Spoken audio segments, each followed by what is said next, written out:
Hi hello ಎಲ್ರಿಗೂ ನಮಸ್ಕಾರ. ನನಗಿವತ್ತು Sunday ಬೇಜಾರಾಗಿ ಮನೇಲಿದ್ದೆ, ಆಚೆ ಹೋಗೋಣ ಅಂದ್ಕೊಂಡು ನೋಡ್ತಿದ್ದೆ. ಆವಾಗ ಗೊತ್ತಾಯಿತು ಮ್ಯಾಂಗೋ ಮೇಳ ಬಸವನಗುಡಿ ನ್ಯಾಷನಲ್ ಗ್ರೌಂಡ್ಸಲ್ಲಿದೆ ಅಂತ. ಅಲ್ಲಿ ಹೋಗಿ ನೋಡಿ ಗೇಟ್ ಹತ್ರ ನೋಡಿದ್ರೆ ಸಿಕ್ಕಾಪಟ್ಟೆ ಕ್ರೌಡ್ ಇತ್ತು. ಇರಲಿ ಅಂತ ಎಂಟ್ರಾಗಿದ್ದ ತಕ್ಷಣ ಲೈವ್ IPL ಸ್ಕ್ರೀನಿಂಗ್ ನಡೀತಿತ್ತು. ಮೊದಲೇ ಬೇಜಾರಲ್ಲಿದ್ದು ನನಗೆ ಮ್ಯಾಚ್ ನೋಡಿ ಇನ್ನೂ ಬೇಜಾರಾಯಿತು. ಪರವಾಗಿಲ್ಲ, ಇದೆಲ್ಲ ಅಭ್ಯಾಸ ಆಗಿದೆ, ಈ ಸರಿ ಕಪ್ ನಮ್ಮದೇ ಅಂದ್ಕೊಂಡು ಮುಂದೆ ಹೋದೆ. ಅಲ್ಲಿ ನೋಡಿದ್ರೆ ಗಂಡು ಮಕ್ಳಿಗೆ ಬಿಟ್ಟು ಎಲ್ಲ ಐಟಮ್ಸು ಇತ್ತು, ಹೆಣ್ಮಕ್ಳಿಗೆ ಮನೆಗೆ ಅಂತ. ಚಿಕ್ಕ ಚಿಕ್ಕ ಸ್ಟಾಲ್ಸ್ ಇತ್ತು.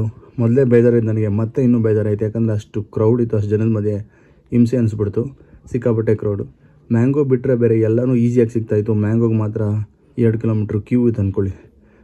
ಬೇಜಾರಾಗಿ ಸೆಲ್ಫಿ ವಿಡಿಯೋ ತೊಗೊಂಡು ಸಖತ್ ಸುಸ್ತಾಗಿ ಆಚೆ ಬಂದುಬಿಟ್ಟೆ.